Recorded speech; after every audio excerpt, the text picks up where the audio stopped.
जय माता दी दोस्तों, आप सभी को सातुड़ी तीज व कजरी तीज की ढेर सारी शुभकामनाएं।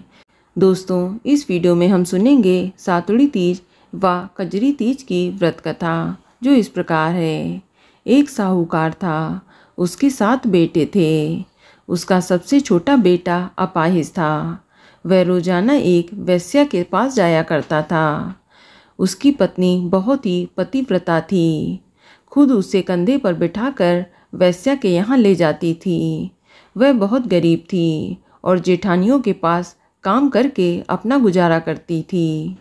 भाद्रपद महीने की कजली तीज के दिन सभी ने तीज माता के व्रत और पूजा के लिए सत्तू बनाए। छोटी बहू गरीब थी। उसकी सास ने उसके लिए भी एक सत्तू का छोटा पिंड बनाया। शाम को पूजा करके जैसे ही वो सत्तू पासने लगी, उसका पति बोला, मुझे वेश्या के यहाँ छोड़कर आ जाओ।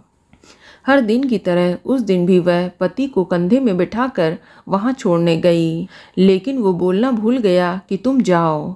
वह बाहर ही उसका इंतजार करने लगी। इतने में जोर से वर्षा आने लगी और बरसाती नदी में पानी बहने लगा। कुछ देर बाद नदी से आवाज़ आई, आव तारी जाव तारी दोना खोल के पी, पिया प्यारी होए। आवाज़ सुनकर उसने नदी की तरफ देखा तो दूध का दोना नदी में तैरता हुआ आता दिखाई दिया। उसने दोना उठाया और 7 बार उसे पीकर दोने के 4 टुकड़े किए और चारों दिशाओं में फेंक दिया। उधर तीज माता की कृपा से वेश्या अपना सारा धन उसके पति को वापस देकर सदा के लिए वहाँ से चली गई। पति ने सारा धन लेकर घर आकर पत्नी को आवाज़ दी और दरवाज़ा खोल, तो उसकी पत्नी ने कहा कि मैं दरवाज़ा नहीं खोलूँगी। तब उसने कहा कि अब मैं वापस नहीं जाऊँगा, दोनों मिलकर सत्तू पासेंगे।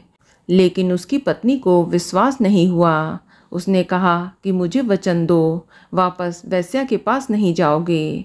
पति ने पत्नी को वचन दिया।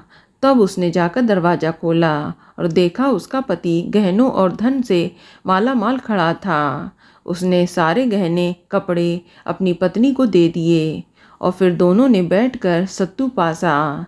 सुबह जब जेठानी के यहाँ काम करने वह नहीं आई, तो उसने बच्चों को बुलाने भेजा, जाओ चाची को बुला लाओ, सारा काम पड़ा है।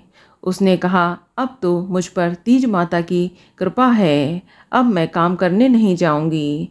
बच्चों ने जाकर माँ को बताया, आज से चाची काम करने नहीं आएंगी, उन पर तीज माता की कृपा हुई है।